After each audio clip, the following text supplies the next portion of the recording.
Iran के supreme leader Ayatollah खamenei की जानिब से एक्स पर कुरान पाक की सूरत आल इमरान की आयत नंबर 126 का तर्जुमा पोस्ट किया गया और फतह सिर्फ अल्लाह की तरफ से है जो गालिब है, हिकमत वाला है।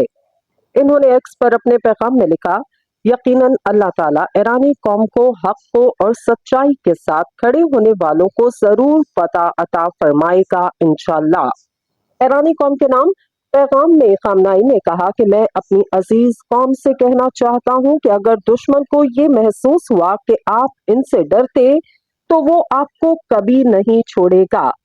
इनका कहना था कि आपने आज तक जो रवैया इख्तियार किया उसे जारी रखेंगे और इसी कुव्वत, हिम्मत और इस्तकामत के साथ आगे बढ़ेंगे।